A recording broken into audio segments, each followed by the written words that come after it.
Welcome to the MMA Roadshow, episode number 246. My name is John Morgan. Happy to be home in Las Vegas this week, even though it is a big, big fight week. Cole Coffey is with me, but he is stuck in that fight week grind right now. So he's going to sit off to the side right now and hopefully join us a little later.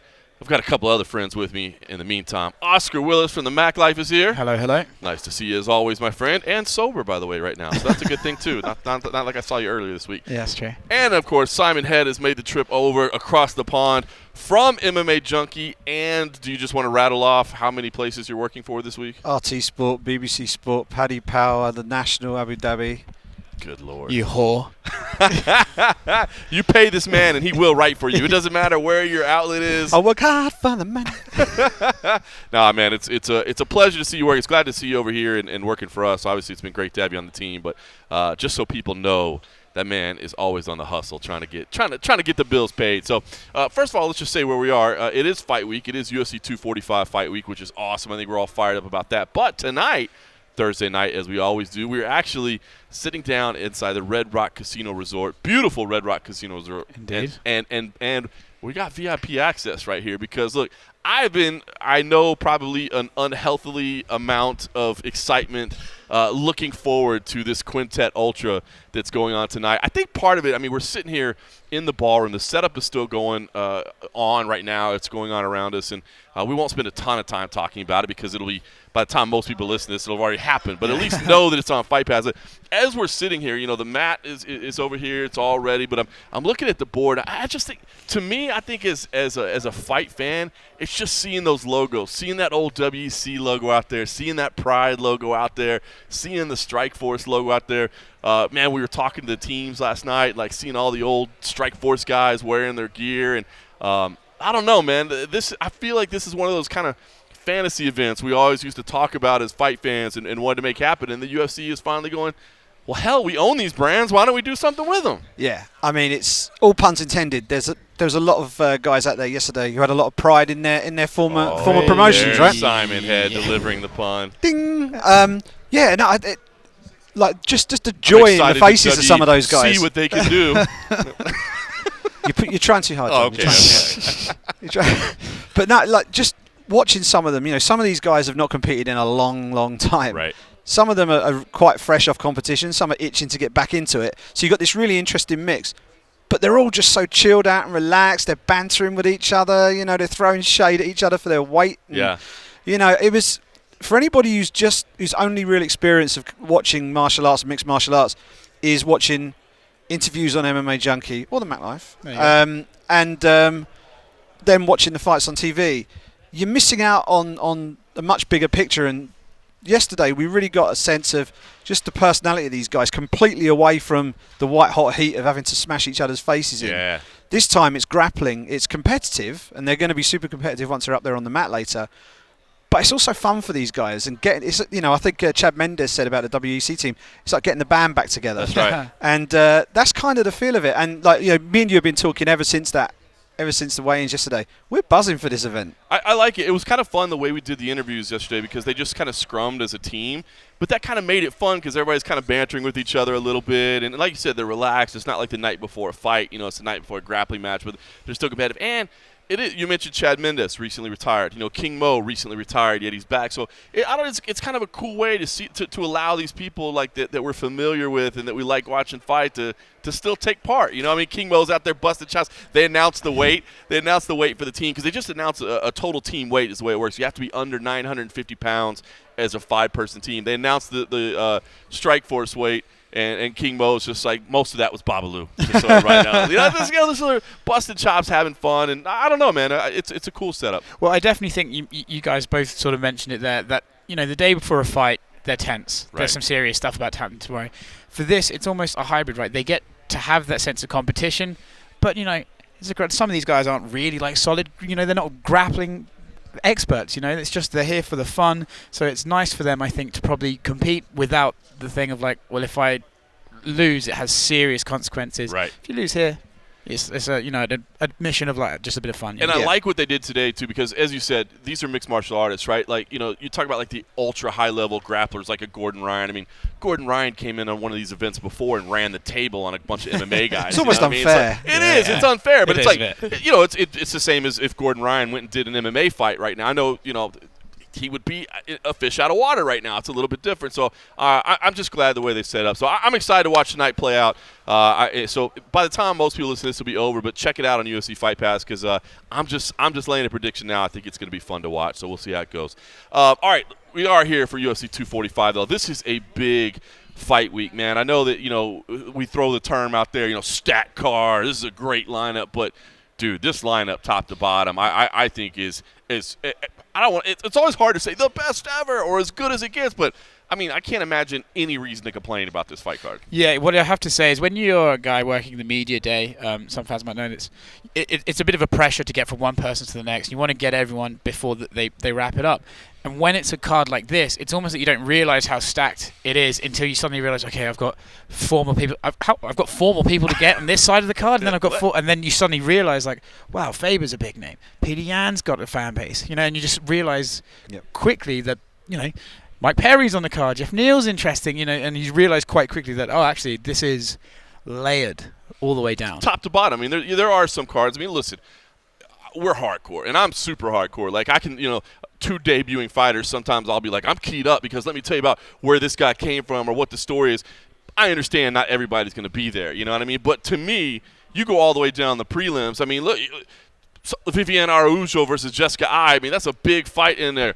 That's right there. Kai Kara France versus Brandon Moreno. That's a big fight there. Chase Hooper, the developmental deal guy is coming in. The kid in there who was not intimidated by Daniel Tamer at all, jumping at him. Dana White was twitching during that face-off. That was fun. If anybody hasn't seen this, I actually left that in our face-off edit because Tamer, who's a bit of a character, he does that a lot where he'll jump at somebody, and maybe Hooper was ready because Hooper certainly didn't back away. But Chase Hooper, the teenage dream, I mean, he looks like he's about 12 years old, right? And so Tamer, I mean, he is a lot taller than Tamer, but Tamer went in there and kind of flinched at him or whatever. And I left it in our edit of the face-offs where Dana, like, afterwards, like, I got to do my job, dude. Like, he just kind of backed away, like, what are these two nice-looking guys going to do? And then, I think I flinched more than Chase. Yeah, right. Actually, I was at the back of the ring. Like, oh, good. All right, let's talk about this. Let's talk about this card. Let's get right into it. Kamaru Usman versus Colby Covington is the main event of this stacked card. 3 title fights at the top of it. Welterweight title, of course, on the line. This is a fight that I know me personally I've wanted to see for a long time. I mean, they've kind of had these similar paths up to the top. They've been on similar trajectories. And, now you've got the added benefit of this heat behind it, this rivalry, which does add to it a little bit. But I want to get your guys' perspective because, I trust both of your guys' opinion a lot. And I'm having a hard time getting a bead on exactly what Colby Covington is doing right now. Now, I've said all along, anybody that listens to the Roadshow knows I've been a big Colby Covington supporter from the beginning. I was there for his UFC debut in Macau, and I got to interview him there, and I've always just liked him. He's polite, he's professional. I know that his fighting style might not be the most exciting to everybody, but to me, great wrestling and incredible cardio is impressive to me. I mean, the fact that you can literally just break another human being's will because they can't keep up with you, that means something to me, and I like it. Then he kind of adopted this character, and I get it. I mean, you got to entertain people. You definitely do. You got to get people to care. Then I thought he started going too far. Similar to the way that in the past I've said I think Conor McGregor went from entertaining to this gangster thing that I didn't like, and the comments about Glenn Robinson and how that affected his family. I mean, it started to all go a little too far. But now it's weird. Like, I feel like both guys are kind of dialing it back a little bit this week, which maybe makes sense. Like, the fight's done. It's happening. Maybe there's no need to be stressed out and going into a matchup like this. But Colby also did that interview where he kind of admitted that he made it up. And I don't know if Colby Covington's lost his way or I've just lost track of the plot. And I don't know if that matters at all in terms of the actual fight. But what do you guys think about Colby? Well, I thought it was interesting. He did that interview with Candace Owens where he said, I had to make this and he was very candid. I made a character to affect my career. Okay. But then today I said to him, you're almost walking back this character. He went, well, I don't know why people keep talking about this character thing. I'm just being myself, just turned up a little bit. It was like, you're a character or are you not? It seems like he doesn't really know. And I found, you just said there, John, I found the heat the heat is there in terms of their styles. It's so interesting. The fight itself is going to be so interesting. But it definitely feels like both of them are just taking their foot off the gas a little bit in terms of lobbying, like verbal abuse at each other and stuff like that. It really feels, and I think maybe you're right, that they're going to fight. They're going to fight on Saturday. At this point, we don't need to do any of the rest of it. Why continue to act, I guess? Yeah. Yeah, I mean, I think on both sides of the coin, you've got two very different stories. I think Usman is just keeping everything under control because, given the things that were said, especially with regard to his. Lest we forget, these guys got physical in the palms not so long ago. Yeah, yeah. I mean, but I think Colby has tried to push Kamaru's buttons and has overstepped the line. I don't think there's anybody who would deny that. Right. And it would be very easy in Usman's position to really be absolutely have a fire lit under him about this, and he's gone out of his way to sort of be as chilled as possible. Media day today, athlete panel yesterday, super calm, and I think that is him being as professional as he can. The most important thing he can do is win the fight on Saturday. Right? He wins the fight. Colby, as a challenge, as a story with regards to him, is basically finished. Right. So that's what he's focusing on. As for Colby, I'll be honest, I think he's run out of road at this stage. Right. It's kind of seen its course. The idea initially, adopt this persona because he was worried about getting cut. He did the whole filthy animals thing after the Damian Maia fight, and then it got out of control. At the athlete panel yesterday, Fun Colby came out. Right. We had Fun Colby, and Fun Colby was good. He was still being, Mr. He dropped that was the debut of the Street Judas line. Street Judas. Street Judas was a good one. Street Judas and all that. No, that is fun, and I think people can buy into that. And he got a decent reception from the crowd. He was having a bit of fun, and it was all good. I think he knows that he's overstepped the line, but he can't bring himself to say it publicly. Right. And I think he knows he needs to just taper it back a bit. But also, it's mission accomplished for him. He's got the fight he wants. Now, all the bright suits, the Trump books, the MAGA hats are going to do nothing for him tomorrow night. He now has to go in there and rely on the one thing that gets you somewhere in this fight sport when you get to the top, and that's you got to win. Yeah. And he's got the ability to do it. It's a very interesting matchup. But now all of the hoo-ha and the drama and all the rest of it, really, that's all irrelevant at this point. They're going to get in a cage, they're going to shut the door, and they're going to throw fists at each other for 25 minutes. And whoever wins, they win. The big story for me is going to be what happens with Colby after the fight, regardless of whether he wins or loses. Right. Because I think if he wins, there's an argument that he could kind of turn it up a little bit more, and then he can sort of carry on. But if he loses, really, there's not that much to gain by persisting with it. It's pretty hard to keep that persona going on if you lose, right? Well, also, I think Simon said he's running out, like the road sort of running out in him. Not even politically. I'm just saying that at this point, the Trump shtick has been done to death. Like even if I was a big Trump guy, I'd be like, okay, I'm kind of bored of the same. I've seen that fucking book like 400 times now. Always on chapter 1 as well. By the way, how well did he do? Yeah. Who was it that asked him to explain a concept? Dan Shapiro. Dan Shapiro asked him to explain a concept in the book, and I will give credit. And this goes to show that Colby does have some smarts. He weases his way out of it. He's Thought like, on his feet. Normally I like to spoil things for people, Yeah. but this is just such a quality book. You really need to read it. Which I thought because he's usually one of his faults is he's not that great at the ad lib. So I was at the back there and went, okay, fair play. That was quite good, Colby. But my point is, I think his shtick has become tired in the sense that it's just been done a lot, and he's so relentless at it as well. Right. I actually think maybe if he did more interviews, like today, he was very relaxed at media day. If he really was. If he peppered those in throughout the year, we wouldn't be. I mean, personally, I'm quite bored of it all, just in the sense of I've seen it all. So I am interested to see what he does. I do think if he wins, he'll be emboldened and he'll just carry on, because why wouldn't you? Especially with Masvidal, right? You're going to do the same sort of stuff. But if he loses, I don't think. Everyone compares him to Chael. Chael could lose. Chael was charming enough. Chael could lose and come out better. I don't think Colby can. No, I think that's a great point. People hate him. The one thing I was going to say, like as a journalist and a reporter, the thing that interests me the most now is, okay, we've seen the shtick, and he's now told us why the shtick actually came into being and all the rest of it.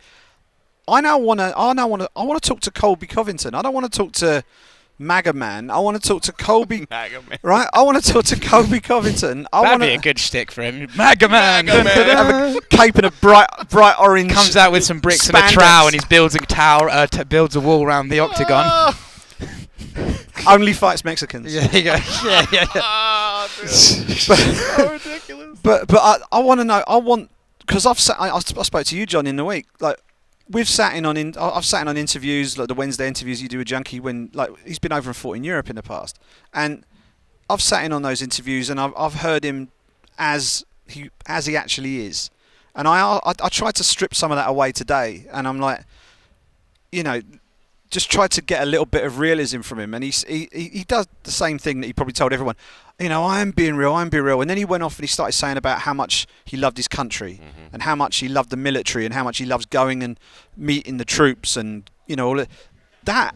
That is the real Colby.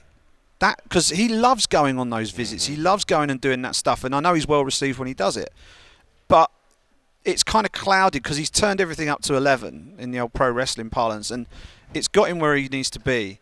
But now all of that counts for diddly. He needs to go in there and win a fist fight. And after that, really, if he's a world champion, he doesn't need the shtick anymore because he's a world champion. If he loses, he's run his course with the shtick anyway. So arguably, he should probably sit down and just taper himself off. He's at the top of the game now. Just be you and let people realise. Just let people learn about you. People will be more interested in you as well. Well, listen, if he comes out and does to Usman what he did to Robbie Lawler, shtick or not, he's one of the best in the world. Do you know what I mean? If and I actually think it's reached the point now where Colby's act is taking away from his ability as a fighter. Absolutely. Because as soon as that fight with Robbie Lawler finished, I went, well, what can you say, man? The guy that was amazing. And then he goes, Matt Hughes deserves to get hit by a train or some whatever bullshit he said. Yeah. Do you know what I mean? It's just like, and then you ruined it. So true, man. People and no one's talking about his then you ruined it. So if I think we've all reached the same conclusion. If he comes out here and he wins, I guess you kind of have free reign to do what you want at this point because you're winning. But as soon as he loses. Yep. All right. Well, listen, there was a big crowd around Colby Covington today, but I did slip in for a couple of minutes of conversation with him. So here's a few minutes of the reserved, more calm Colby Covington. I see myself as entertainment. This is the entertainment business, so I'm here to entertain all the peons and put on a good show for the fans. Where do you get a jacket like that? Did you have that custom made, or did you find that somewhere? Where do you get that? Yeah, of course I got that custom made. I'm custom made head to toe always. I got that in Miami from my boy Luigi Girardi. He makes me some great suits. I also have another great suit maker, Mark Russell, in Boca. So, I'm covering all of South Florida from Boca to Miami. Talk about your kind of emotions right now. I mean, this has been such a tense build-up, right? But you seem pretty relaxed and, kind of feeling okay right now. So what is the emotion? I mean, is this intense? Is this a rivalry, or what's the feeling? No, I wouldn't say it's a rivalry. It's just what Dan Lambert wants. I'm Dan Lambert's hitman, so he wanted me to come out and put a hit on this dude, and that's what I'm going to do. I'm relaxed, I'm confident, I feel great, and Saturday night I'm going to unify my world title. Obviously, it's clear you guys don't necessarily like each other, but putting that aside, I mean, just X's and O's, what does it take to win this fight? Because a lot of people see similarities in the game, wrestling strengths, cardio, that sort of thing. So what's it going to take to win this fight?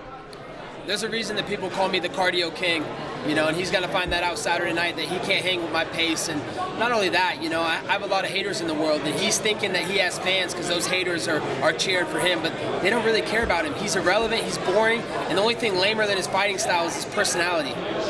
Talk about your preparation. It's clear that you've made some enemies at the camp at ATT. So the preparation, was it difficult? Was it hard to get, the rounds in you needed, the partners you needed? What was it like for you? Man, training camp was amazing. This is the best training camp I've had, the best I've ever felt. My head coach, Conan Silvera, he's the head coach of the American top team.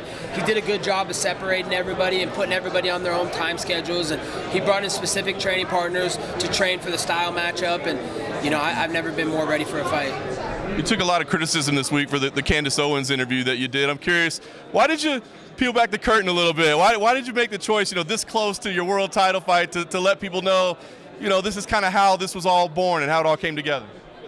Because I'm always real, just like Donald Trump says, truth is a force of nature, and I always spit truth and facts, and, that's the real me, I'm just turning it up to 11 in my interviews, because I knew I needed to do something and change something to make more money in this sport. So, if people have a problem for the way I went about my business, that's their problem, not mine.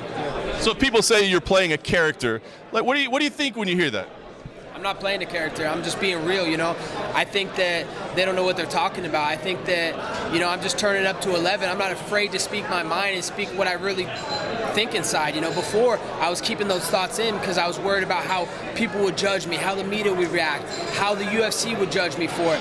Now I don't give a shit. You know, I could care less what they think of me. You know, at the end of the day, I'm what's good for the sport, and you know, I'm making money for this company. And it worked, and it got you here. So I'm curious. You know, you win the title on Saturday night. Like, do you still feel the responsibility to keep that same energy, so to speak, to still be this brash, this outspoken, or can you, at that point, can you settle and go, I got the belt, I got the contract I need, and you know, I don't have to be as outspoken? You know, I'm just going to be myself always. You know, I can't say if I'm going to do one thing or not. You know, I'm just going to be real, you know, and that's what I've always been, is real, you know. Maybe I'll turn down some of the post-fight antics a little bit, but, you know, this is the entertainment show business for a reason, and I'm here to put on a show for the fans. And it's not just when you fight. You got to entertain them year-round, and that's why fans love me so much. I think a lot of people believe that you're in Usman's head, you know, that he's really, really angry. Do you feel like this is that you've won the game of mental warfare, that maybe, you know, it's going to affect his performance on Saturday? It's funny you say that, because that big old fucking head with that 30% hairline still left, I own all the real estate in that head. And you know, it's crazy because all the realtors have been calling me this week asking for land in that head, but I'm not selling anything until after December 14th. When you were at the face-offs there in New York and he took his shirt off, did you feel that you got the best of him at that point? Yeah, for sure. Who's ever taken their shirt off at a press conference, you know, a month and a half before the fight? That's the first time it's happened in UFC history, you know. He was just trying to show off his physique of his EPO-filled system. He says he's relaxed. He's no longer thinking about, you know, what you do, your antics. You think that's an act? What's that? I think that's an act. When he says, like yesterday at the athlete panel, he said he's more relaxed than he's ever been. He's not worrying about you or your shtick. You think that's an act? That's definitely an act. You know, he's shaking in his boots right now. He knows when he loses to me on Saturday night, he's literally going to become irrelevant. Let's talk about the only time he's ever been relevant is when he attaches his name to my coattails. The only time people have cared about him, the media or talked about him, is when he puts up a video or tweet about me. So this Saturday, I'm going to detach him from my coattails, and no one's going to ever care about him anymore. Why did it take so long to make this fight? Because he had to get the EPO out of his system. You know, after the Tyron Woodley versus his Marty Fake Newsman fight, Dana came up to me and said, "You're next, I promise you, no matter what." And that's another thing why I'm at odds with them. Another unfulfilled promise. Then they came to me with the ruthless Robbie Lawler fight, and they said, "You have no choice. You either fight Robbie Lawler or we'll just freeze you out and you'll never fight again." So, you know, it's taken a long time because Marty Fake Newsman had to clear that EPO out of his system. Those EPO accusations you've made quite a bit. I mean, can you tell us what information that you have that we don't? Because obviously he hasn't failed a USADA test, at least that we know of. I mean, we're not aware of anything like that. Yeah, I mean, a lot of secondhand knowledge. You know, a lot of his teammates had told me that, and I mean, look at his physique. Look at the fight in the Emil Meek fight when he gassed out in 3 rounds, and then he goes 5 hard rounds with Tyron Woodley. I mean, it's night and day different person, but. You know, and USADA, you know, they don't even test. They didn't even test me one time leading up to this fight. And I mean, they know I'm clean. That's probably why they didn't test me. But where's the testing? You know, like, I mean, I love USADA. I love Jeff Nowinski. But come on, guys, let's be honest. USADA works for the UFC. So you really think that the UFC is gonna pull a main event or test a guy that could potentially fail their test and ruin their business? I don't think so. Did you think about asking for an EPO test? Did you think about saying, hey, can you guys do this? I did ask for it. You know, I asked extensively to USADA behind, you know, in emails and whatnot. And, you know, I was hoping they were going to do it. I was willing to pay $25,000 to Usman if he could piss clean in a cup in New York, but he couldn't do it. He just completely avoided the subject. I brought it up twice to him, and he just acted like he couldn't even deny it. So, I mean, I think it showed his reaction at the press conference. He's obviously on steroids.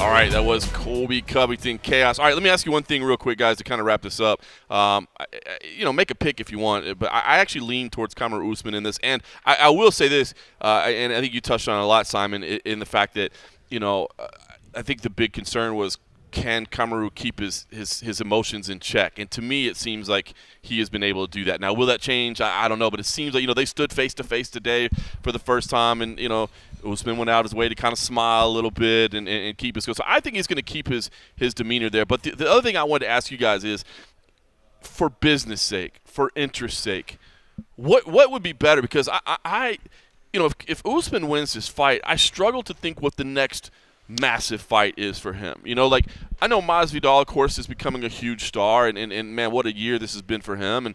And Dana White's been hinting that, you know, maybe he deserves a shot at the welterweight title. And I guess the fact that Masvidal would be in a title fight would be big. It would certainly sell. But the idea of Masvidal versus Covington, you know, for the title, these two former friends turned foes, and I don't think Masvidal is going to accept the oh, bro, I was just making a character. Like, yeah, we're not good. Quite. So from a business perspective, which I mean, I don't care what the UFC makes or not. I'm just saying for us, it's good for, good for traffic, for us, right? yeah. Yeah, exactly. From a business perspective, right? I mean, that's got to be is there something that you see for Usman if he wins that would keep his star growing? Well, not only will I say that Masvidal Covington would be massive, I actually think that as soon if Covington wins, Woodley's back on the table. That rivalry didn't go anywhere. Now, admittedly, Woodley probably needs to win because everyone's got the memory of his last sort of lackluster performance in mind. Right. If he wins a fight, that's a great fight too, I think. Colby, and they've got some unfinished business. As you said, Usman, especially with his style, right? You know, when I think of Usman versus Masvidal, for example, I think of that smothering wrestler against the cage, and it could end up being the fight that Askren could have done to Masvidal, you know, or it could end up not. But so I definitely agree that in terms of business, Covington has more sort of routes you can take, and Usman, I think. If Usman wins, you're possibly on the cusp of a really dominating champion who might end up being criticised for being a bit safer, a bit boring, and I think you're on the cusp of sort of one of those reigns for 4 or 5 fights. So in terms of business, I think Covington would be better for the promotion. Yeah. Can't argue with that because it's blindingly obvious. I mean, all due respect to Kamaru, I mean he's a very marketable champion if you think about it. You know, he's got a great story. He's representing Africa, which is an area that the UFC is still looking to branch into. That part's big. That's big. That part's big. Really big. So from that side of things, I think Kamaru can be a really valuable commodity for the UFC with a belt over his shoulder. But from a pure fan standpoint and attracting pay-per-view buyers, obviously Colby is the draw because. Yeah. And I was talking to But is Colby the draw, or is it the fights you can put Colby in that's the draw? Well, I think the way Colby has conducted himself and arranged his career over the last 2 years, I don't know if it matters that much. You put him against anybody with a half decent name, they're gonna be interested. You know, I was talking to Goes and Richard Hunter just before Media Day started, and we were talking about it, and it was like the worst thing you can have as a pro fighter is apathy. Yeah, from the fans. Well, precisely. You know, and what you just said about Usman as a dominating champion, there's a danger of that. And there's an argument that Demetrius Johnson suffered a little bit from that. No question. Right? So, for sure. You know, through no fault of his own, he's just too good for the competition. And Kamaru might have all the answers for everybody at 170. We don't know.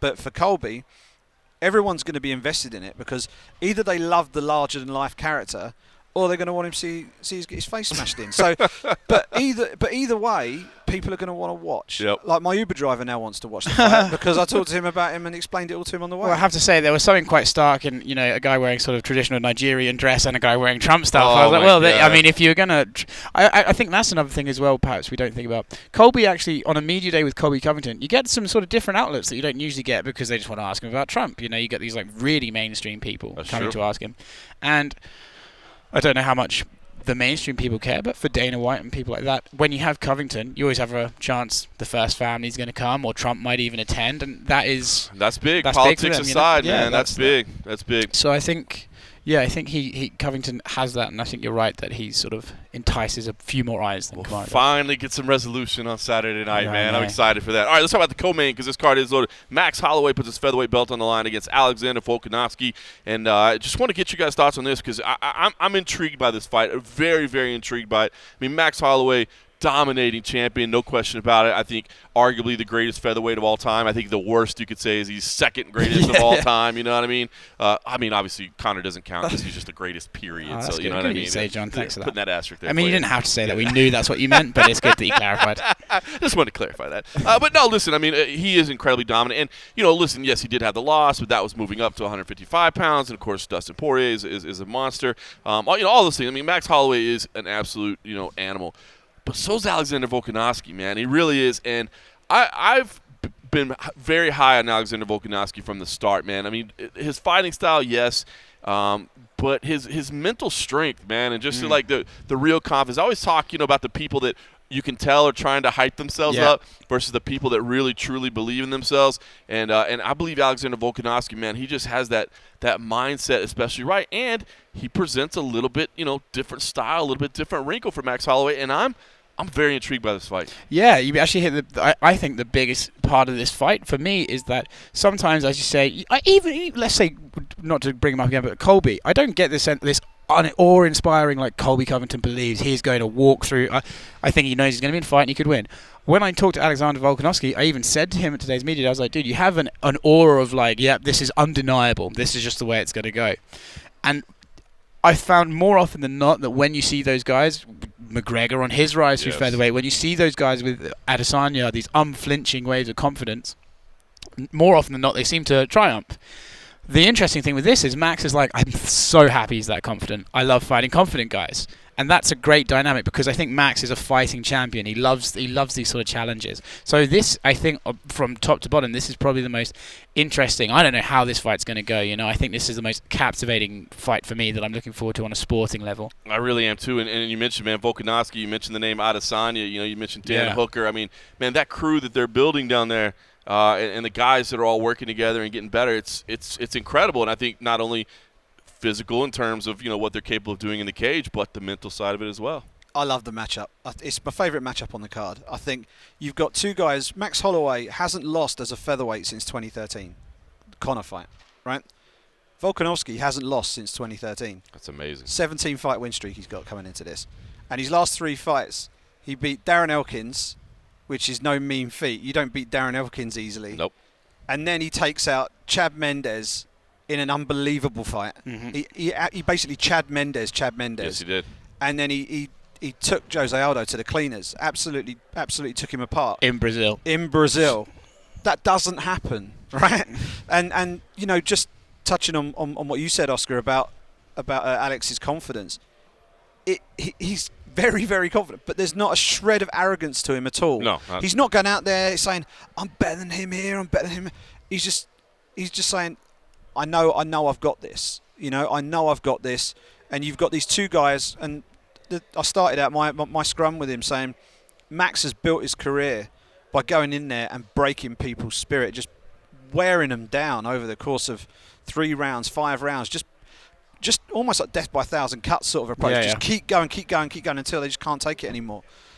But the thing is, Volkanovski can do exactly the same thing. They're very different stylistically in terms of how they approach it, but they've both got that relentlessness to them. And I can see it going all 5 rounds, and they're both going to. I think they're both going. It's going to be one of those fights where they're both taking selfies in the hospital corridor. It's going to be one of. I think it's going to be. Agree. I think it could be one of those, and I've got a load of time for both guys, and I'm siding just with Max, just because I think he's got more championship experience in terms of the 5-round fights. But I'm absolutely not putting any doubt on Alex Volkanovski. If he wins, I will not be in the least bit surprised. It's almost a coin flip fight for me. Right now, I turned in my official pick as Holloway because it's hard to pick against Holloway, and I feel like I've disrespected him too many times. Fresh beverages being delivered, fantastic. Not the usual kind. Unfortunately, no, but we'll get to those shortly. I think I might be making my switch to Volkanovski. Oh, you're switching? Yeah. I just think I also do wonder that I think one day Max. His days at featherweight are going to be over, and we won't realise that until he's in a fight and the weight cut's been too much for him. And it just happens. I just think one day he's going to just be like, oh, the body didn't react well enough, and then he's not going to fight as well, and then someone's going to beat him. And dude, I think it's every fight week I look at Max and go, oh, he's got a big cut. Even today I was like, oh, he looks big, he looks tired already. There's no reason to believe that he can't make the cut yet, but I do wonder one day if he's just going to come in a step below because of that, and whoever he fights, possibly even Volkanovski, will be the one to take advantage. Yeah, and I agree with you, Simon. I think this is going to be a long, drawn-out fight, man. I think it's going to be tough. I think both guys are going to be tested. I think both guys have that heart. Both guys have that will to continue pressing on. I think, as crazy as it is to say, I think I'm more intrigued by this fight than I am even for Covington and Usman. Even though that Covington-Usman has all that rivalry and that emotion behind it, and stylistically, man, I think it's intriguing to see the way their styles clash. To me, Volkanovski and Holloway, I just don't even know what I'm going to see, and because of that, I'm super intrigued. Yeah, I think on face value, if you had to make a guess, you'd be like, well, I could see it looking like the Holloway Frankie Edgar fight, just from stature alone. But then when you think about it more, you're like, well, actually, Volkanovski's got the reach on Max. Which is bizarre. Which is so bizarre. And then you'd think that possibly, from an athletic standpoint, Volkanovski's got that rugby background. He could be more athletic than Max. So for me, I think this fight comes down to who can dictate the pace earliest. If Max can start off like he did against Ortega and just blaze through and not let Volkanovski get in there, I think Volkanovski's in for a long night. Yeah. But if Alex does what he did to Jose, where he can just shut him down and dictate it himself, this is the other way around. I mean, Max throws a lot of punches. He's a volume striker. He throws a lot of punches. He doesn't knock people out with individual shots. And I think Volkanovski knows this. And I think Volkanovski is quite happy to walk through stuff.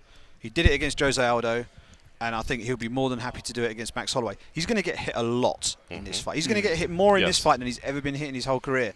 But I think he knows that he's going to have to weather that in order to just mix things up. He'll be going in, he'll be throwing big hooks, shooting, standing back. He'll be giving him lots of different looks. Max is going to just look to walk him around the ring. And I don't think he's going to find someone backing up. Volkanovski's just going to plant his feet and meet him head on. And I think if Volkanovski's backing up, he's in trouble. Yes. And I don't think he plans on that. No, it's not in his psyche. I just don't think he'll do it. And you know, saying about being more intrigued by this fight, coming where I come from, and it's one of those where the Usman versus Covington fight has the potential to be basically a gritty ground-based war for as long as it goes. That's a very polite way of saying hugging against the cage for 25 minutes. That's the dirty secret about Usman Covington, right? Is that with all the hype behind it, I mean, I think it'll be a technical battle. 5 rounds, right? It'll be a technical battle, but I think for like casual fans that are expecting like, oh, these guys hate each other, so they're gonna murder each other, might not be one to rewatch. No, but Holloway versus Volkanovski is going to be a knockdown, drag out, just slugfest. Right. You know, it might go to the ground for bits. I think most of it is going to be standing, and it's just going to be an absolute war. I mean, you know, we could get a featherweight equivalent of the old Robbie Lawler Rory McDonald fight. It could. You're bigging this up a lot, Simon. You could potentially look very foolish if Max just goes out there and tactically outclasses him. If he does, all power to him. I just think this has got the potential to be one of the great featherweight title fights we've seen in recent years. I would agree with that. I'm excited about it. All right, listen, I did have a few minutes today with Alexander Volkanovski as well. He's always been kind with his time. I've enjoyed following his career from the many trips down to Australia when he was kind of fighting down there, and now he's made it up to the big time, challenging for the title. And I think what is going to be a fantastic co-main event here is the great Alexander Volkanovski. Well, Alex, you know, I've always been impressed by the air of confidence that you have in your whole career. When did you really believe and know, though, that, like, I am, you know, world class, I can be a UFC champion? Confidence, not cockiness, eh? So that's it. I've always been confident. But, I mean, them last couple of fights really did boost my confidence even more. So you always try and look confident and feel confident, like I always sort of was, but right now my confidence is on another level. So, obviously, you know, there's fights that really did boost, but I mean, what really did obviously was that the last one without it, just purely because I had to change my game so much and stick to a game plan and all the way through the 3 rounds, and I was able to do that, to completely change my type of style, just to adapt to a fighter, one of the greatest of all time. And I was able to do that and get it done, you know what I mean? That just really proved to me that we're on another level, you know what I mean? And that just made me be like, man, Farah, and I reckon stylistically, usually you'd say that was a harder fight for me than even the Max, when you look stylistically. But I mean, Max is a great champion, you know what I mean? So I'm expecting him to be a tough fight, but at the same time, man, I know I've said it, I'm the man for the job, and I really do believe that. And I get to show the world that in, 2 days? Yeah, I was going to ask you about that. I mean, I know you've had your eyes on the top of the division for a long time. So how long have you really been kind of studying Max and breaking down Max and preparing a game plan for Max? Man, well, it's been a while now. So obviously, straight after our fight, I got news that obviously he was fighting what's his name, but I was like, I'm going to be there. I'm going to go there. If someone's injured, I'm taking that title. So I was training for him back then. So how long ago was that? Straight after my fight. The boys were breaking down. The coaches were probably breaking him down like even earlier than that. But, you know, we found things that he's really good at. You know, not only, you know, obviously everyone keeps asking me, oh, did you see things that Poirier done really well against Max that you can exploit and stuff? Yeah, we've seen that. But we see things that Max does really well that we can nullify, that we can, you know, break down and stuff like that. So there's more than just, more than just doing what people have had success, you know what I mean? But again, the thing that makes me different from the rest is where Max is so good, I just don't think that works for me. And you're part of this kind of groundswell from the Anzac region, man. It's incredible what's going on down there. What's the secret? What are you guys doing down there different that's bringing you to the front right now? Mate, we've always had good athletes, you know, and on our side of the world. But, you know, now that we're really starting to get them getting into the MMA. So you're going to see more and more great fighters and talented fighters. Again, you could see that the level of fighting is right up there now in Australia as well. So we're not only good athletes, we've got the good camps. You know what I mean? Like we know we've got the knowledge. And again, now you're just going to see more and more of us. You really will. But I mean, right now, we ain't just numbers in the UFC. Like, we are taking over. Yeah. Have you gotten any direct advice from Adesanya? I mean, he is elevated to superstar status and handled these moments so well. I don't mean so much maybe tactically, but just mentally, you know, how to go in. Have you gotten advice from him? No, I wouldn't say advice, but I mean, like, just being around him and all that sort of stuff. Again, we're a team. Like, he didn't have to be at some of the sessions, but he's there helping the boys, me and Kai. You know what I mean? And just man, like, honestly, just letting him know that we're all, like, it's a team no matter how high or low you are, and that everyone's got your back. Even just seeing that, you know what I mean? It sort of humbles yourself, and it sort of be's like, all right, let's do this. No matter, you know, who you are, like, you know, we got jobs to do, and I don't know, you just. Like I said, obviously people don't get to see that side of him, but you know, just seeing that he's still just a regular bloke, but look at the things he can do. So we're just still the same camp, like, you know, I mean, the vibe was the exact same in their camp as well. The boys were absolutely unreal for my camp, mine in Kai's camp. So the vibes were really good, and I'm going to take that into this fight. That's the last thing for me. I know you said that you're the man for the job.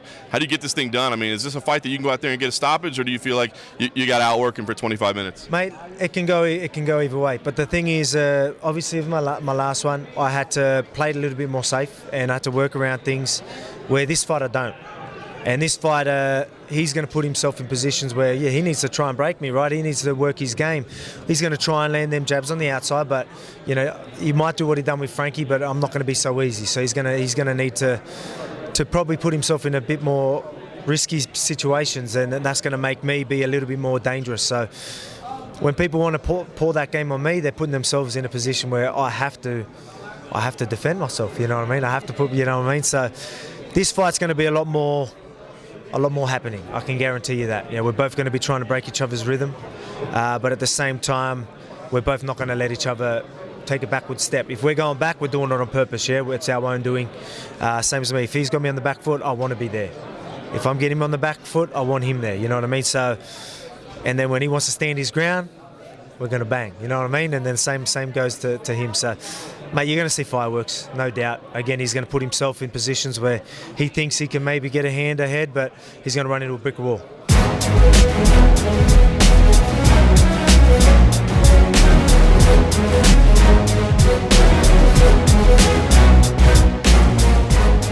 All right, so that was Alexander Volkanovski. Tall order on the table with Max Holloway, no question about it, but I do believe we could be primed for the upset, so we'll see. All right, real quickly, the women's championship out here. Amanda Nunes, the women's GOAT, against Germaine de Randamie, who is, despite the fact that it seems like everybody hates her, truly one of the nicest people you'll ever meet, man. Buzzing today, wasn't she? She was bouncing around like the Energizer Bunny when I was interviewing her today. She was all over the place. Listen, this is a rematch of a fight we've seen before. It's tough, right? Because Amanda Nunes, I don't know who you would pick against Amanda Nunes right now. So when it's somebody fighting Amanda Nunes, who's the women's GOAT, when it's somebody that she's already beat before as well, I think I don't know. I hate to say it, but it's hard for me to get really interested. Now, with that said, I do believe that Germaine de Randamie has the ability to win this fight. I don't feel like, oh my gosh, she's so outclassed. I don't even know what she's doing in the cage with her. I don't think that's the case. I mean, she's a former champion. She does have some, especially on the feet, she can be very dangerous. But I don't know. I just feel like Amanda Nunes is operating on another level right now. So I don't want to discount Germaine de Randamie. Man, I think people disrespect her too much, and I understand why. You know, the fact, you know, when you give up a UFC belt because, you know, you don't want to fight against somebody, people are going to hold that over your head, and I get it. I totally get it. So I don't know. I don't want to discount her because, again, she is one of the nicest people. She has a great attitude. I always enjoy talking to her, and I think she has real skills.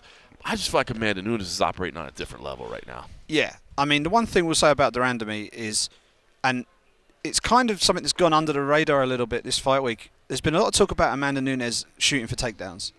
And Amanda has made no secret of the fact that she's quite prepared to do that. Now that, for me, says that she's got a lot of respect for Germaine de Randamie's striking. She's an undefeated world-class kickboxer. And if you stand in the pocket with Germaine de Randamie for long enough, she will catch you. And, okay, Amanda Nunes is a power puncher and she can finish fights very quickly. I think if de Randamie gets in the pocket, it gets dangerous. And I think there's going to be an imaginary dotted line in front of Amanda Nunes all night. And the minute de Randamie steps over that, she's going for the takedown. Yeah. And I think if you look at the fights that she's won against Cyborg, against Ronda, and maybe against Holly a little bit, she puts people on the very end of her punches. She doesn't fight in a phone booth. She keeps them at the end of her punches and fights at long striking range. Being a kickboxer, de Randamie could throw a few kicks from there, but that just opens up the takedown even more. Sure. So if she steps in and looks to throw close range punches and can get in, that's her route to victory. But I just think Amanda is too good. And the general rule of thumb I've tended to work on, when you look at a rematch, look at who won the first fight and back them to win the second fight quicker. That tends to be a fair rule of thumb. Right. And Nunes won in like 3 minutes 56 seconds of the first round. For Paddy Power, actually, in Ireland, I've actually tipped Nunes to win in the second round, but that's because you got excellent value on that. Right. Right. 5 to 1. Still working, always working. 5 to Yeah, there he is. I'm slipping Paddy Power there. Get it. But 5 to 1 on Nunes to win second round. You know. I like it. But yeah, he is such a whore. Yeah, he just can't help himself. I actually think, and nor can I, to be fair, I actually think that I could see this fight being like, we're getting into the end of round 3, and it's like, okay, has de Randamie won like every round so far? You know, I can just see it edging around, and then Nunes just does something spectacular in round 4, and it's over. But I could see this fight being Holly Holm versus Germaine de Randamie was very close, right. And the rounds were sort of decided by 10 seconds here, 10 seconds there. I believe early in this fight we could have the same sort of story where de Randamie's just edging her. But then I think Nunes, as you said earlier, John, you just can't really discount her right now. I did, it's funny because Germaine, she's not a trash talker by any stretch of the imagination, but at the athlete panel that we had the other day, the first of its kind, replacing the open workouts this week, I think it was a fan question that she ended up answering, and she was like, I know she won't stand with me. It was kind of like, I know that's not trash talk, but I think that was like a little psychological bait, just a little dare. I know, yeah, exactly, right? Oh, I bet you won't. Which is crazy, because imagine Nunes not wanting to stand with anyone. Nunes murders people on the feet, so it just... it is crazy, right? All right. Yeah. Listen, I think Amanda Nunes is the right pick here, and it's hard to pick against her. All right, outside of the title fights, to me, intriguing as hell. Jose Aldo versus Marlon Moraes, which, first of all, today, by the way, we got to media day today, and I don't really pay attention to the lineup itself. I mean, yes, the fights, of course, but and it's not even a big thing, but it was just surprising me. Jose Aldo in the blue corner, walking out first, right? I mean, the former champ, the future Hall of Famer, walking out first against Marlon Moraes. So, Jose Aldo making the move down to bantamweight, and it has been all the story, right? I mean, everybody's talking about the pictures, and the pictures leading in. Some pictures looked worse than others. There's no question about it. But Jose Aldo making this move to 135, a guy that didn't seem to have a whole lot of fat on his body to begin with, decides to make the move down to 135. Did say in his interviews today that, look, man, this is the first time he's had a nutritionist. He's never really focused on that. He's just kind of done whatever, and he feels that he's going to make it and all that. But all right, look, he had some energy today. I mean, he was smiling a little bit in our interview. He seemed confident. He definitely didn't have, speaking Portuguese, so I can't understand what he's saying, but at least the words are coming out like, like it didn't have like that pasty mouth or like it's, slurring or anything like that. That was okay. But, I mean, if you watch the videos that are out there, if you see the thumbnail that we have up on MMA Junkie, I mean, there's no question, like, sunken in. The cheeks were very, very sunken in. And he had a hoodie on the whole time, and he never took it off for the face-off, Nope. for the interviews. I mean, he was covered head to toe. And okay, on the one hand, you could say, well, I'm sure he was trying to keep his body temperature up because he's trying to cut weight and all that. I think maybe he was just trying to cover up so people didn't really see him. I definitely think. I mean, he's very gaunt. I mean, his cheeks are very, very sunken in, and I think there was an element of like, I don't. But to be honest, I actually found Aldo interesting because he was almost defiant. He was almost. I think I interviewed him first today. I was the first guy to get to him. Yeah, you were. And I'm sure he loved that MacLife logo just coming right up on the, right, the fourth year anniversary of it. And you were like, by the way, and I know this isn't the great, because I was standing. This will only take 13 seconds, Jose. Don't worry. He asks a couple of questions. He gets a couple of questions in. I'll spoil the party. He gets a couple of questions, and Oscar's like, and Jose, listen, I know this is not necessarily, the greatest memory of all time, but this was such a spectacular moment in MMA history. For at least one of you. Just a huge turning of the tide. Yeah. It was amazing. Yeah, I felt bad for him, but I was like, fuck. You were on full-on wind-up mode today. I had a few ones today, but I found him to be defiant. I found him when I said, why would you do this? He said, no, and I said, win or lose, is this where you stay?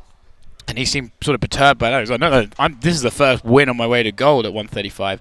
So I think there's an element of, if he's really confident that he's making this weight, he's probably bored of people looking at pictures and retweeting them and going, oh my God, he looks so awful. So I wonder if maybe the hoodie was, oh, fuck, I can't be bothered to deal with more of that. Right. So I think that's probably an element of it. Personally, I think I've seen Jose at like 145 looking really bad as well. Yes. And I've seen him, really low energy. I couldn't sit here and say definitively he was had less energy today than I've seen at 145, but I mean it's obviously not good for him. Do you know what I mean? It's tough. And so you put that and you encompass it all on itself just to move to 135. Right? Oh, okay. But then you look at who they put him against. Yeah, that's what I was about to say. And then, by the way, go fight Marlon Moraes. Marlon Moraes, I mean, dude, like... one of the most concussive strikers in the division. I get it. Anybody on the UFC roster is tough. That is true. You know what I mean? Yeah. But I could find some matchups that are a little bit easier than Marlon Moraes. Like, hey, if you're going to check yourself at bantamweight, why don't we start you out here in the kiddie end of the pool over here? Or also, just against someone who won't mercilessly knock you out if they have the opportunity. I mean, like, moving down from the featherweight division, he's actually stepped into a more competitive division, in my opinion. The bantamweight division in the UFC is arguably the best division in the UFC right now. It's true. They've got like top to tail killers in that rankings list, and I don't know. I mean, it's such a weird decision. Bantamweight's popping right now. I think he was always going to move to lightweight. That was the whole thing. Well, I mean that makes more sense because at least you're in there with killers, but at least you're in there replenished and healthy, and you haven't had to boil yourself. I mean, like with the hood on, you mentioned blue. Skeletor always wears blue, right? And with the hood on, he looked. I was worried when I saw him. Like I've seen the pictures, and I thought I'll judge it if sort of when I see him. And I saw him walk in, and then I was like, I don't like. If he looks like that now, what's he going to look like tomorrow morning? Yep. And it's not going to be a pretty picture on that scale. The commission doctors are going to need to have a very, very close look at him. It might, because. Oh God, can you imagine if he? I don't even want to say it, but like, if he makes weight, and then the doctors come look at him, they're like, well, this fight's not happening in New York. This fight wouldn't happen too. in New York. I don't think. True too. Do you know what I mean? Yeah. I mean, it doesn't make sense for me. I mean, Jose Aldo is a legend of the sport. I think he's a future Hall of Famer for me. He's a legend of the sport, and I think the loss to Conor has, in the eyes of a lot of fans, probably overtaken and unfairly tarnished his legacy massively. Yeah. I think he'll only be appreciated when he's gone. I think. Right. I agree. He had a 10-year unbeaten run going into that fight, and he beat a who's who back then. I mean, there's one fight out there that I would be interested to see at bantamweight, assuming he can make weight, and that's the Uriah Faber fight, because there's obviously a long-standing rivalry between the two from the WEC days. That would be an interesting one, and I spoke to Uriah about that today. But if he's, seriously going in there with some absolute monsters at 135 pounds, I think it's more dangerous for him from a health perspective fighting at bantamweight with the guys in the bantamweight division than he would if he stayed at featherweight or if he moved up to lightweight. I agree. But then at the same time, there are also like fights you could see. Like I would love to see Jose Aldo versus Dominic Cruz.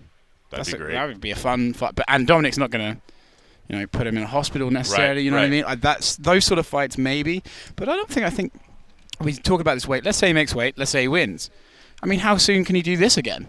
his body's going to need a long time to get better. He's not as young as he used to be as well. That's true. Like, can he make quick turnarounds? Is he available for big fights on short notice? Yeah. A lot of this feels like the time Anthony Pettis decided he was going to drop to featherweight. That's what a lot of this feels like to me. Sort of, That's a great comparison. I'll go down, and then then he actually didn't make weight, and then he even said after the fact, like, yeah, and that was a silly idea. I would love to know. I'd love to know what the overall UFC view is of this, because we're in an era now where, particularly with the fighters in Vegas and those who come to Vegas and make use of the PI facilities, and we've been there and visited, and I was, other than geeking out around the place, I was firing loads of questions at the guys there about how they physically assess all these guys and how they can advise them to move up or move down in weight class and all the rest of it.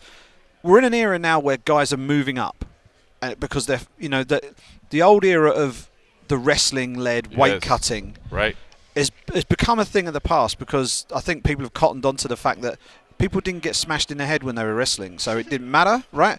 Whereas in MMA, it's kind of an integral part of the sport, So, so moving up and being stronger and healthier at the weight is better for you in the fight, and it's better for your longevity as a career. Michael Chiesa will tell you that. He's benefited so much from moving up. So, and he was one of the probably the first case studies you could take from the PI, because I think he did all that through there, and through the consultation with them, they was like, right, this makes sense, we're going to do it, and he's doing. He's seeing the benefits of that. While that's happening, Aldo is going the other direction. He's sort of zagging while everyone zigs, and but I think he's putting his health at risk, and I'm genuinely concerned about this fight. Do you think when the PI get a call saying, by the way, you'll be helping Aldo get to 135, they just sit there and go, right, okay, thanks for that. Which limb does he need removed? Well, listen, I mean, we're all hoping the best for him. I mean, obviously he's a legend of the sport, and of course his health and safety is number one. I think, hell, even if this was a 145-pound fight, I think Marlon Moraes is a tough fight. You know what I mean? So when you're adding that weight cut on top of it, it is tough. I did get a chance to speak to Jose Aldo real quick as well. By the way, the great George Gurgel was the one doing the translating there as well. So I figured I'd leave that all in there. If you speak Portuguese, you can find out if he was doing a good job or not. But this was Jose Aldo. Well, Jose, less than 24 hours away from the weigh-ins, I got to ask, is there even one part of you that thinks, what the hell am I doing? Why did I do this? This was a terrible mistake. José, tá 24 horas, menos de 24 horas da pesagem. Tem alguma parte da tua cabeça que você tá pensando, pelo amor de Deus, que é que eu me meti nessa... Como é que eu me meti nessa história? Não, acho que a felicidade tá tão grande, cara, que eu tô bem tranquilo quanto a isso. Então, eu só tô esperando amanhã cedo aqui. E, se Deus quiser, me espera aí que eu vou ser o primeiro a pesar amanhã. Guys, if you guys can see my face, everything went amazing. I'm really excited. I'm really anxious actually to fight and perform. So as you guys see, I can make weight very, very easy. It's been great for me. I feel great. Tomorrow morning, I'll be the first one on the scale. Nice. Talk about a decision to go to 135. I always thought that we'd see you move up to lightweight. So why make the decision to go down to 135? A decisão veio junto com todo mundo, né? Eu acho que sentei com o Dedé propôs isso para mim, perguntou como é que era. Então eu reuni todos os treinadores e perguntei a possibilidade que eu tinha. Então todo mundo foi a favor, todo mundo viu com bons olhos, a gente está aqui hoje. Well, the original idea came from my sensei, Dedé Pederneiras. He presented that idea to me. I was hesitant at the beginning because it was a struggle for me beginning to make 145. But we found a great team. I believe in my team. I trust my team. We got a nutritionist. I've been working diligently with the nutritionist. The weight cut has been the easiest I've ever felt in my life. I've never felt that strong, that fast. That it reignited a new Jose Aldo. The old Jose Aldo is dead. There's a new person giving me new goals. I want to continue to make history and be a legend in the sport. Now we be the champion at 135. Can you talk about the process? I mean, what has it taken? Is it just been about watching diet? Has it been about changing training, doing things different? What's the process been like to make this move to 135? Foi o processo principal da baixada de peso. Foi treinar mais, fazer mais cardio, ou foi claro que foi a nutrição, né? Com certeza. Então a dieta para mim foi o principal motivo, assim, até de pensar se eu conseguiria ou não fazer, né? Coisa que eu nunca fiz uma dieta, então nunca tive um trabalho com nutricionista lado a lado. Então esse no começo foi, vamos falar que foi difícil, mas depois disso foi a coisa mais fácil. Guys, a lot was said. I was hesitant again, but again, in my career, believe it or not, I never had a professional nutritionist. So, yes, I just always did my weight cut. I used to have a steak a week before the fight. So, like I said, it's knowledge is power now, and I've worked with her, I worked with my team, and it changed everything. It reignited passion. I'm the new Jose Aldo. I feel better than I've ever felt before. I'm done training. I want to train more. I feel strong. I feel just as powerful, like I should have been in this weight class the whole time. So, again, the weight cut, having the help of a nutritionist made the whole entire difference. It's all in the nutrition. Talk about tactically as well. I mean, what kind of differences will we see? Not just the weight. I mean, will that affect speed? Will it affect your approach and striking, grappling? What do you think we'll see differently at this weight class? Tu acha que tu mais baixo, mais leve, mais rápido vai taticamente mudar a tua performance?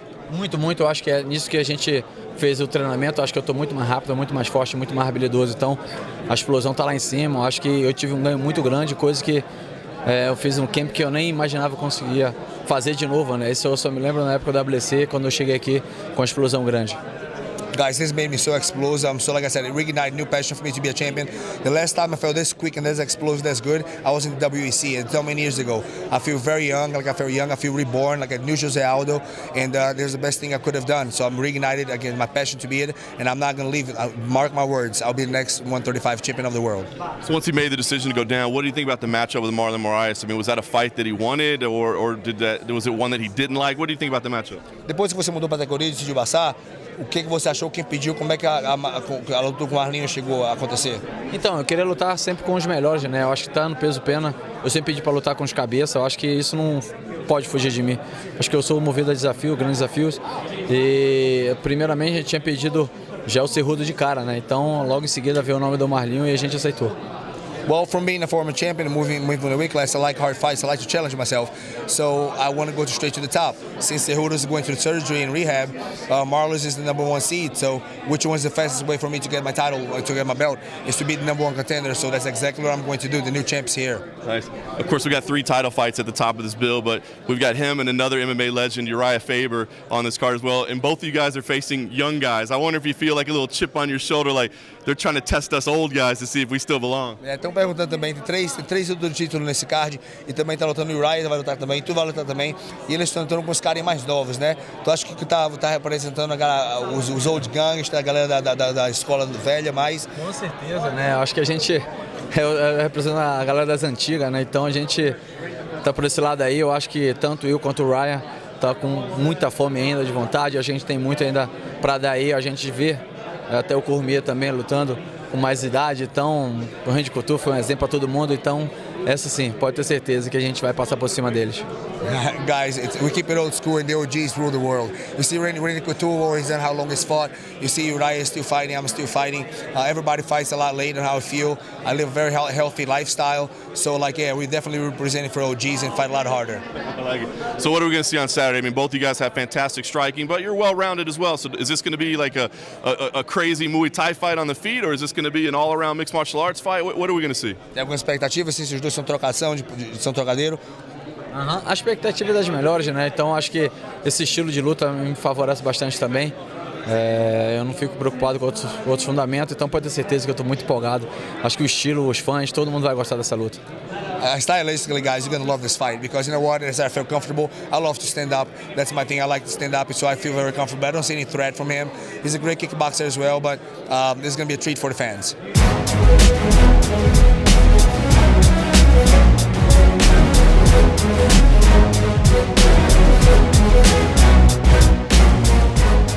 All right, that was Jose Aldo. By the way, I was pretty proud of myself to get a little smile out of him there to start with. And yeah, action heating up around us, right? Over my shoulder, I didn't even know Simon Head was pointing out. You got Takanori Gomi back there kind of warming up. So you have Babalusa Brawl that was warming up as well. Of course, Gomi's going to be starting out with Sean O'Malley tonight. So it's heating up, man. We're getting close. And if Gomi beats O'Malley, who does he get?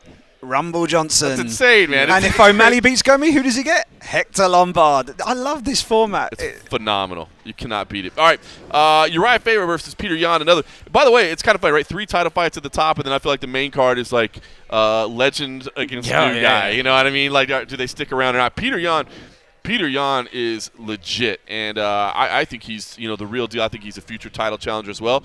Credit to Uriah Faber for being willing to take the challenge. We talked to Uriah the other day, and he said, listen, this name was not the only one given to me. I had some options, but Dana told me that this is the guy that's closest to the top, and I'm in here because I want to fight for a title. And if I could take that guy out, I believe I'll have a shot at a title. I know that'll piss some people off. That think, I know there's some people that think Uriah's had too many shots and Frankie's had too many shots and all that, but the guy is a legend. There's no question about it. And for him to be willing to take on the young stud, I think you got to respect him. But this is not an easy ask for Uriah Faber. One thing I sort of was listening to Uriah talk today, and I sort of realised this because he's the California kid and he's so laid back and he's all the surfer dude. I actually think it's pretty easy to forget. Uriah Faber's a bit of a badass, dude. He's actually a tough dude. And it all sort of just came to a head when they faced off today, and Uriah wasn't backing an inch back. Right. It was proper face-off. It was a real face-off, and you could just see the intensity in Uriah. And I think Uriah's a little bit pissed off at the moment. I described this to someone earlier.